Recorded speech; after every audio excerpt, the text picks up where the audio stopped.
All right, so in this section, we're going to briefly go over volume rendering in Redshift. So to begin with, we actually need a volume of some kind to render with. Now you can either use Turbulence FD or import a VDB sequence. For now, we're going to go with importing a VDB that we've made in Houdini. So under the Redshift menu, we'll go to Objects and Redshift Volume. And to begin with, we'll put in a path to our VDB. And in this case, coming in from Houdini, I need to scale this up by 100 times. And initially, we're not going to see anything because we need to do a little bit of setup in order to see our volume. So let's start off with the preview display. We have a couple different options. We can look at a bounding box, or we can look at points. We have an option for point density. If we, increase this number, we can kind of get a feel for where our volume exists. And we also have prune threshold, which is just going to help us decide what level of density in our volume needs to exist in order for points to be scattered in our display here. We can also take a look at what voxel grids we have coming in through our VDB. This can be useful later in our shader. So let's go ahead and set up our light so that we will see our volume. Under volume contribution scale, we need to make sure that we have something other than 0 in here, which is how your Redshift light will come set as by default. So we'll go ahead and enter 1. And this will just mean that the light that's being cast by our area light will be seen in our volume rendering as a 1-to-1 scale right now. And lastly, we're going to go ahead and navigate to Redshift Materials and Volume. And we'll go ahead and drop that on our volume. We're still not going to see anything because we need to enter some data into our volume shader here. So we have a few different options, and we'll go over these one by one. So initially, if I click this arrow off to the side in our scatter channel, we'll see a list of the voxel grids that we can input to this channel. And for the case of scattering, generally, if something's coming from Houdini, it will usually be labeled density if it is representing a density volume. So let's go ahead and enter density into our channel and hit the IPR window. Okay, so we've got our volume here. Now, once we have this in, there are a number of ways we can control how this guy looks. Firstly, we can increase our light, which is going to brighten all the light contribution toward our volume. But let's go ahead and drop down our scatter coefficient, and you'll see that we're not scattering nearly as much light through our volume as we walk this down. Now, as we walk it up, you're going to see it starts to get brighter and brighter as we're increasing the distance that our light can travel through, or gets scattered through our volume. Now, maybe that's not enough, and maybe we feel like maybe this is a bit too thick. The shadows are pretty insane.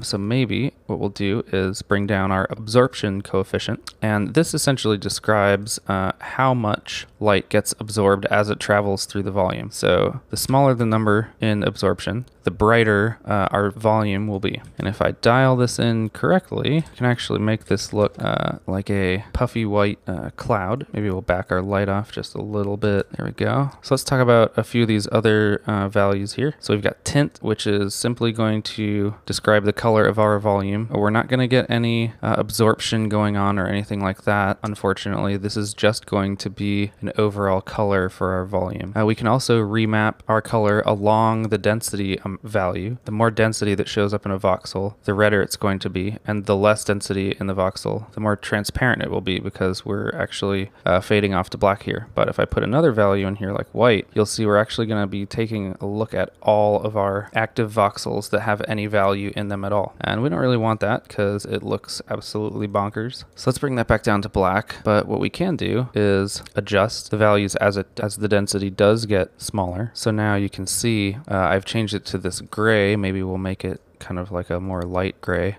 which will make the effect more apparent. Now you can see we've got kind of this multicolored smoke, because as the density gets thicker, we move towards this pinkish red, and as the density gets thinner, we move towards this gray and eventually to black. Okay, the other guy we're going to look at here is the absorption remap ramp. And in the same way that scatter remap ramp adjusts the color along the thickness of your density, the absorption remap is going to work the same way. I'm just going to control click to add a point, and let's try something like clamping off our lower values. So our lower density values right now are actually just becoming 0 as I drag this point further to the right. Or if I want to bring them in just a little bit, we can adjust our ramp to do that. Or alternatively, we can make them absorb a lot of light by going in the opposite direction. One word of warning with this remap is that you probably always want to keep the leftmost point on this curve at 0, as if we start to bring it up, you'll see our entire volume begins to absorb light, and that's most likely not the effect that we want. So moving on to emission. Emission is just going to be a luminant value, the voxels of whatever voxel grid you pick. If we pick density, you'll see that all of our voxels become luminant,